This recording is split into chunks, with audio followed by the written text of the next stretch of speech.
One Michael Senjonga nga ava Kiremi nga yazalibwa n'akawuka akalwaza Mukenenya kaagamba nti yakafuna mu ddukaduka bazadde be gwe baasiibangamo. Taata wange ne mami wange baali bazaddeko abaana abalala nga bali okay, naye nga nze mwana asemba. Naye bwe baayawukana after gender based violence ne baawukana for a meantime, then obudde bwe bwatuuka ate again ne baddamu ne bakwatagana ne banzaala, naye nga nina akawuka akamukenenya. Mu kiseera kitaawe yali amaze okufuna akawuka kalwaza Mukenenya kyokka n'agaana okubinidda era n'afa mu kaseera katono oluvannyuma maama we n'agoberera. Yasigala ne kojjaawe kyokkola okulwalwala yamutwala okumukebeza mu ddwaliro naye tebamubulira byava yalaba kumuwa empeke za septrin. Nangamba sigamba muntu yenna, so bwe mmirawo ebikerenda biseptrin ne binkooya ne neebuuza naye biki bino bye nalwala ebitawona. Yayita mu kusoomozebwa n'embeera embi nga tewali mmere emala. Abaamuyeyanga olw'akawuka kyokka ebizibu yabisiba ku mpagi n'amalirira okutuukiriza ekirooto kye wadde nga mulwadde. Nayita mu nnaku nnyingi kubanga by then we had no money, twali baavu. By then ng'ekyokulya okukifuna si kyangu, so we suffered that life. Naye sakkiriza HIV kundifininga, no. Instead nze yagidefininga nti yes nkuyina naye I can still move on. Ono agamba nti akawuka kanafunyiza era asobola n'okwebaka omuntu n'atamusiiga kuba ye kati kamuli magumba so si musaayi. In that ne bwe ngenda neefuna open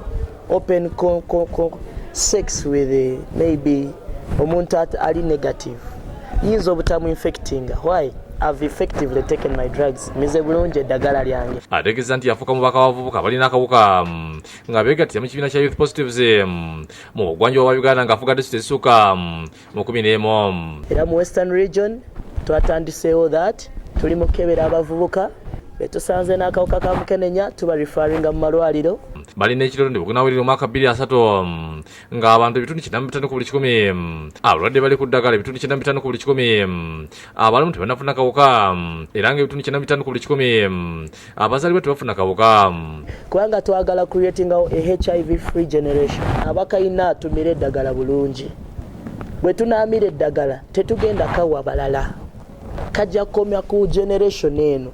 Wano basina saba abakulembeze n'abazadde okulwanyisa obutabanguko mu maka bw'agamba nti mwata munene akawuka mukayita okusaasaana.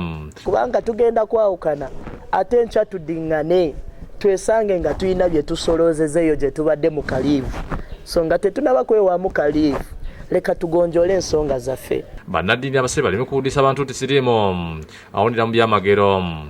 Kubiriza bannaddiini tukkiriza ebyamagero weebiri, naye bambi mukubiriza abantu okumira eddagala lyabwe, temubagamba nti baawonye.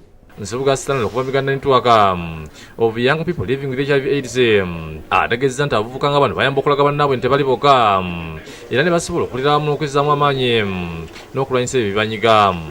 Nga tebakyakya ki kye bali ate nga okusosolebwa si kyekintu ekisobola okuba nafuya okutambula mu mbeera ya bulijjo. David Sikayombya yakusakidde eggulu eno ku Lwabukedde TV.